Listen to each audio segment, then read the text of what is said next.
श्रद्धा murder case. दोस्तों कहते हैं अगर आपको आपका प्यार मिल जाए तो आपको दुनिया की हर खुशी मिल जाएगी। लेकिन एक ऐसा प्यार था श्रद्धा का जिसने उसी की जान ले ली। जी हाँ, हम बात कर रहे हैं उसी श्रद्धा की जो इन दिनों हर टीवी न्यूज़पेपर पर छाई हुई है। श्रद्धा हत्याकांड दिल्ली का अब तक का सबसे बड़ा हत्याकांड माना जा रहा है, क्योंकि इस हत्याकांड में श्रद्धा को उसी के बॉयफ्रेंड आफ्ताब ने मार दिया। अपने प्यार पर भरोसा करके श्रद्धा अपना घर परिवार छोड़कर आफ्ताब के साथ चली आई और उसी के साथ रहती थी। लेकिन आफ्ताब ही उसी की मौत का कारण बनेगा, ये उसको कहाँ पता था। क्या है पूरा मामला, क्यों मारा आफ्ताब ने श्रद्धा को, कौन थी श्रद्धा, इन सभी के चीज़ों के बारे में हम आपको बताएंगे। श्रद्धा भी उन आम लड़कियों की जैसी थी जो अपनी ज़िंदगी में कुछ करना चाहती थी, जिसके कुछ सपने थे। श्रद्धा 27 साल की मुंबई में रहने वाली लड़की थी जो कि मुंबई की एक मल्टीनेशनल कंपनी में काम करती थी। वहीं उसकी मुलाकात आफ्ताब अमीन पूनावाला से हुई। आपको बता दें कि श्रद्धा का पूरा नाम श्रद्धा वॉकर है।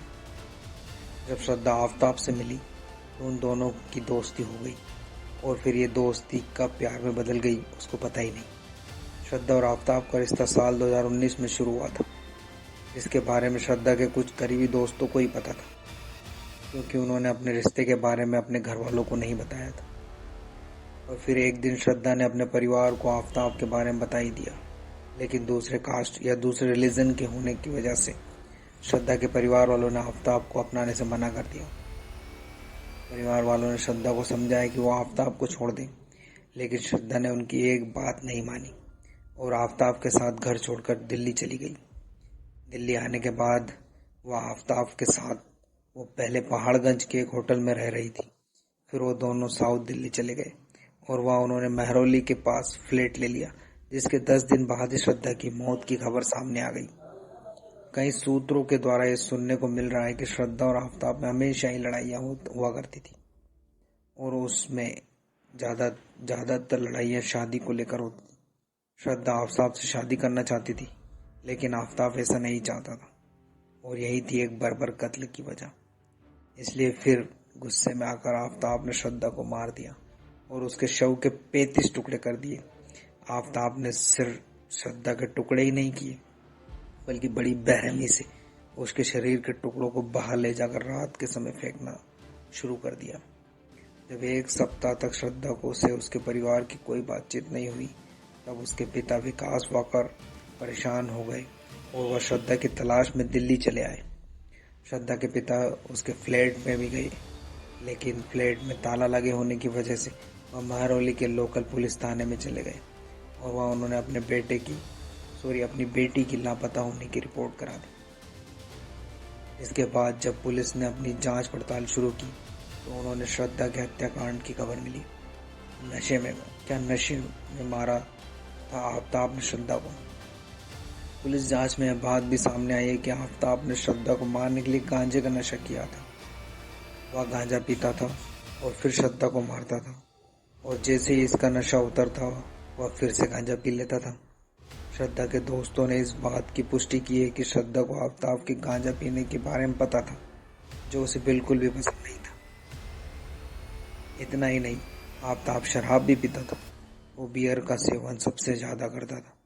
आपको यह बात जानकर और ज़्यादा हैरानी होगी कि 18 मई के दिन श्रद्धा की हत्या करने के बाद आफ्ताब ने कई सारी बियर पी थी। अब आपको बताते हैं कि मर्डर करने के बाद आफ्ताब ने क्या किया। 18 मई को श्रद्धा का मर्डर करने के बाद आफ्ताब ने मर्डर को छुपाने की हर तैयारी कर ली थी। किसी को भी यह शक ना हो कि अब श्रद्धा इस दुनिया में नहीं रही, इसके लिए आफ्ताब श्रद्धा के दोस्तों को खुद उसके मोबाइल से टेक्स्ट मैसेज किया करता था। इतना ही नहीं, आफ्ताब ने श्रद्धा का क्रेडिट कार्ड का बिल भी भर दिया था, ताकि क्रेडिट कार्ड वाली कंपनी उसकी जांच पड़ताल न करे। इसके अलावा आफ्ताब ने श्रद्धा के बैंक अकाउंट से 54,000 रुपये अपने अकाउंट में ट्रांसफर किए थे। शुरुआत में जब पुलिस इस मामले की छानबीन कर रही थी, तब आफ्ताब ने पुलिस को गुमराह करने के लिए कहा कि श्रद्धा उसे झगड़ा करके घर छोड़कर चली गई है। लेकिन जब उन्हें महाराष्ट्र के किसी जंगल जैसे इलाके से श्रद्धा का फ़ोन मिला और उन्होंने उसकी ट्रांजैक्शन हिस्ट्री वगैरह चेक की, तब उन्हें एक ट्रांजैक्शन देखने को मिला जो आफ्ताब को की गई थी। और जब इस ट्रांजैक्शन के बारे में पुलिस ने आरोपी से पूछा तो वह इसका जवाब देने में चूक गया और यहीं पर वो पकड़ा गया। क्या मैदानगढ़ी के तालाब में मिलेगा श्रद्धा? आफताब ने बहुत सारी लोकेशंस पे श्रद्धा के टुकड़े फेंके।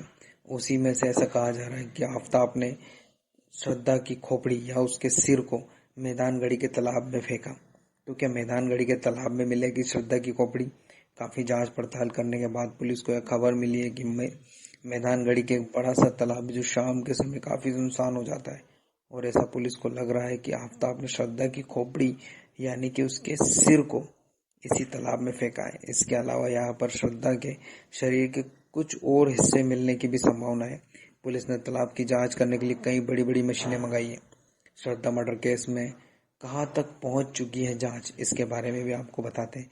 जैसा कि हमने आपको बताया कि श्रद्धा मर्डर केस भारत के सबसे बड़े हत्याकांड में से एक है, इसलिए पुलिस इसकी जांच पड़ताल में पूरी तरह से जुटी हुई है और हर दिन इसके बारे में नई नई खबरें मिल रही है।